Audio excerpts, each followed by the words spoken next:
Guys, Ken from TomoChain here.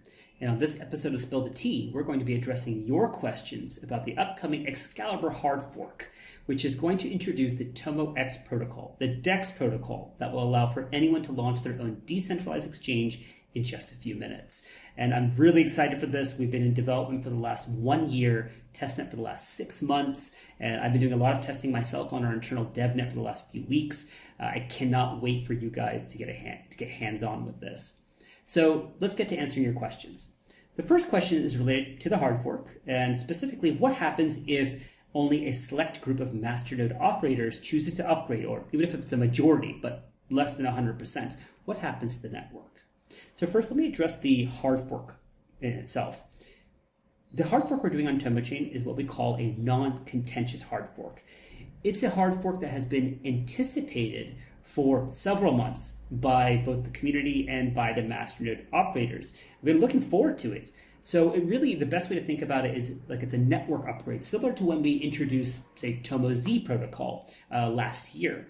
It's a friendly update. Everyone wants it. Now that's in contrast to what we call a contentious hard fork, which is where the community actually is divided and it results in a split of the chain, similar to Bitcoin to Bitcoin Cash, Bitcoin SV, Ethereum Classic, Hive, Steem. It's all related to that. That's a contentious hard fork. And that's not the case with the TomoChain hard fork, Excalibur hard fork here. Now in the theoretical construct, that hypothetical situation where not all the master operators at some point in time choose to upgrade for a reason, what happens? Well, number one, the way that the system currently is set up, TomoChain Private Limited has been the primary developer of the TomoChain blockchain. And so everything has been going according to that roadmap.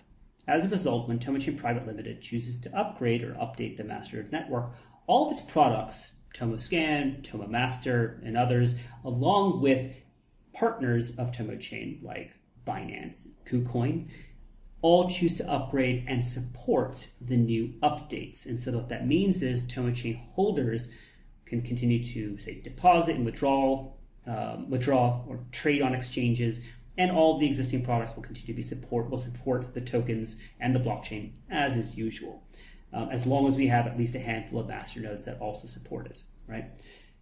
Now, what would happen is for those masternodes which do not choose to upgrade, it would create a chain split. And in that case, they would be operating as their own chain. On the main network, these masternodes would be shown as slashed. Basically, they're not producing blocks anymore on the main TomoChain network. So either that would require for some of those masternode operators on the other chain to upgrade to the latest TomoChain update, TomoChain version, or as has been in the past, when we have masternodes resigning, new masternodes come in to take the place of previous masternodes, right? So then the network can continue operating as is normal. So that's a hypothetical situation that can happen on TomoChain or any other network for that matter, in the case of a contentious hard fork.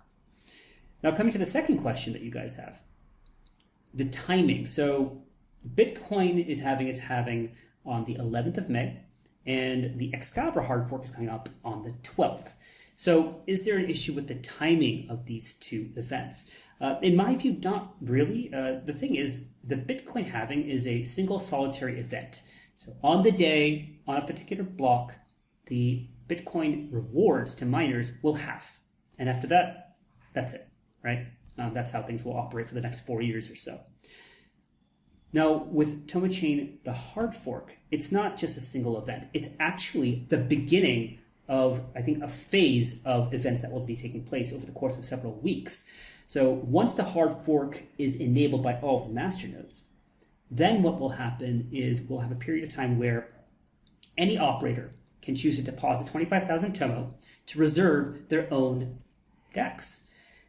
A week and a half, 2 weeks later, we will see the introduction of the actual DEXs themselves. So TomoDEX, which is TomoChain Private Limited's own DEX will launch, as well as other businesses that will be launching their own DEXs about a week or two after the hard fork itself. We'll be seeing new partners coming into play to help support our ecosystem, and there'll be more interesting tidbits of information that will continue to come out for, again, several weeks. So I really think of it as a phase, a period of time. We're going to continue to see new information coming in.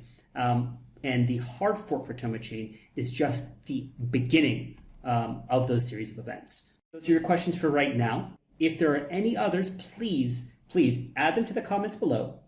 Like and subscribe, please, as well, if you'd like to see more of these videos. So thank you for joining us again on this episode of Spill the Tea. See you next time.